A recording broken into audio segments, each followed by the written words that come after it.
हाय सांग माने नमस्कार जय जगन्नाथ मु आज रथ यात्रा उपलक्षे आपण मानक शुभेच्छा शुभकामना जनाऊँगी केमिति अच्छे आपण मैंने आशा करुच्ची जगन्नाथ कृपार आपण मैंने बहुत भलरे थे आम बहुत भलरे अच्छु आसतु आज तो रथ यात्रा जेहेतु आम जाऊँ रथ यात्रा देखापी कुलाड़ा तो आसतु देखा रथ यात्रा वीडियो।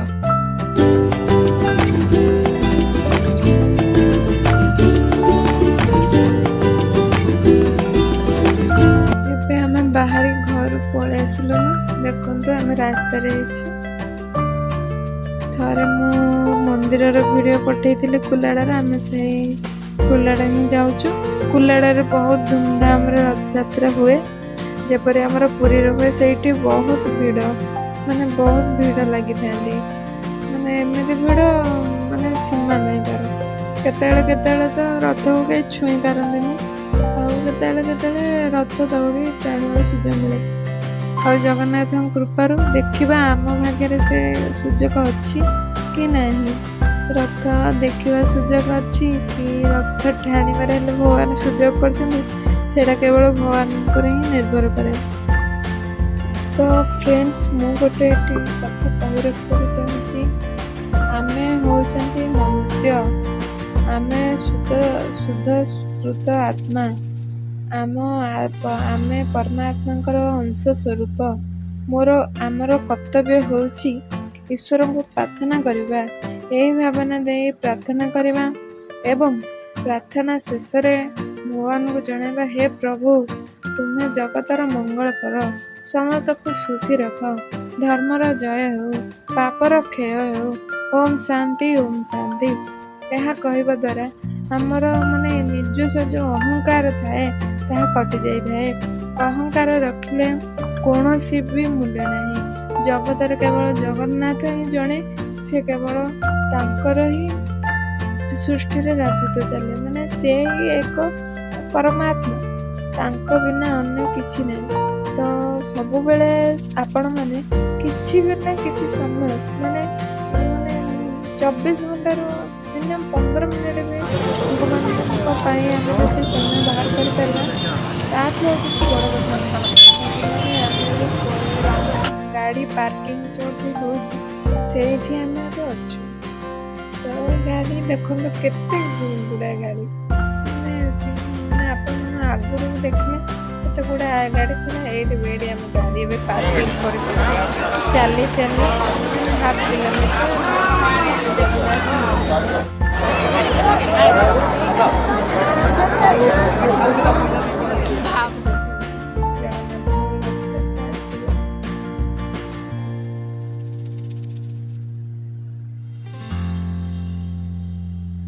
देखते सांग मैंने रथ बस जगन्नाथ तो पूरा पाखक बोले एत भिड़े तो जानी तो मु दूर ही रही वीडियो कर देखु जगन्नाथ ये गोटे श्लोक मन पड़ा आगे माने जगन्नाथ गायत्री मंत्र सब जगन्नाथ को दर्शन कला समय यही मंत्र नेले जगन्नाथ आत्मार सहित आत्मार सहित दर्शन कर लगी थाए ओम नारायण विद्महे वासुदेवाय धीमहि तन्नो विष्णु प्रचोदयात् आ गोटे कथा काम मैंने यह मंत्र द्वारा निज आत्मार सहित कहले मैंने एत शांति लगी था सांग मैंने तो कही लिखाई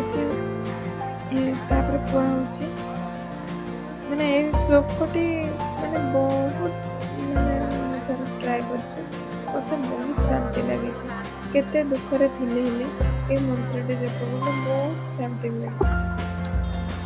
तो सांग मैंने सर्वश्री नारायण विष्णु नृसिंह राम कृष्ण चैतन्य और जगन्नाथ को एक ब्रह्म एक शक्ति बोली कहुए एक परमात्मा रूप में सब पुराण शास्त्र विश्वास करती केवल शिव भक्त माने शिव को परमेश्वर परमात्मा परम ब्रह्म बोली विश्वास करते किंतु वैष्णव मानक मतरे जीए राम सी ही कृष्ण से ही जगन्नाथ एवं से ही अच्युत ସିଏ ସେ ହିଁ ଚୈତନ୍ୟ।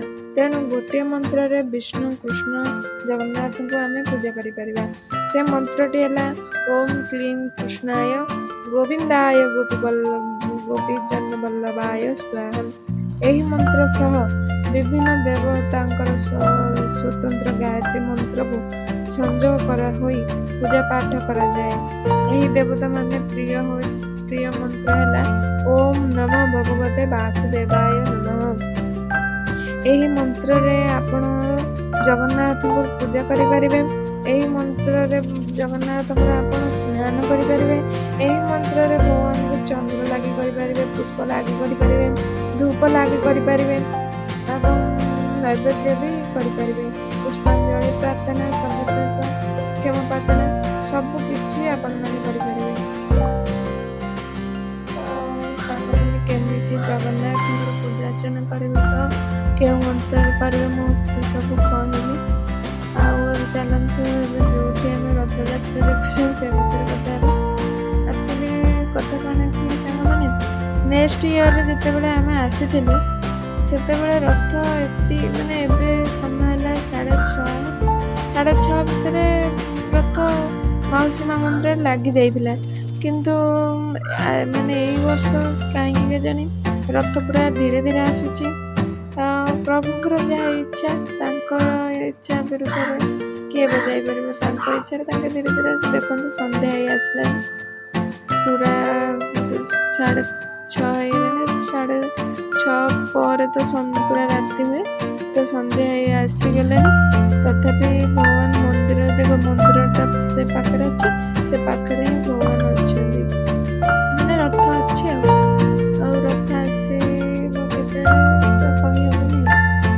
ମୁଁ ପ୍ରଥମ ଥର ମାନେ ଏଇଟା ଦ୍ୱିତୀୟ ଥର ହେଲା, କିନ୍ତୁ ନେକ୍ସଟ ଇୟରରେ ମୁଁ ଯେତେବେଳେ ଆସିଥିଲି ସେତେବେଳେ ରଥ ଟଣା ସରିସାରିଥିଲା, କିନ୍ତୁ ମୁଁ ଦେଖିପାରିନଥିଲି। ଏଇଟା ମୋର ଫାଷ୍ଟ ରଥ ଟଣା ଦେଖୁଛି।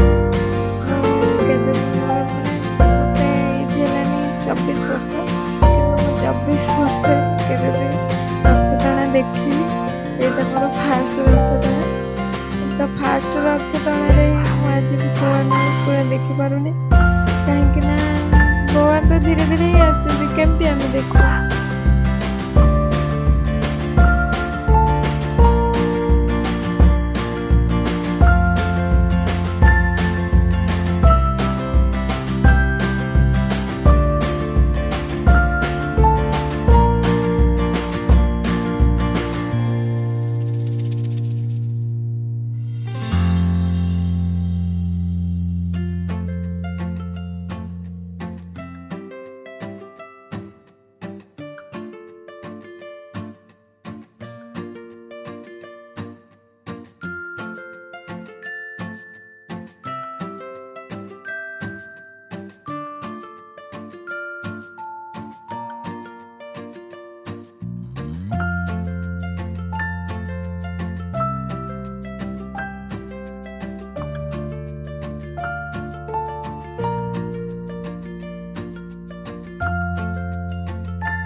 ସାଙ୍ଗମାନେ ଆପଣମାନେ ତ ଦେଖିଲେ ପୁରା ରାତି ହେଇସାରିଲାଣି, ଏବେ ପ୍ରାୟ 7ଟା ହେଇଗଲାଣି, କିନ୍ତୁ ରଥ ସେଇଠୁ ଆଉ ଆଗକୁ ଆସୁନି।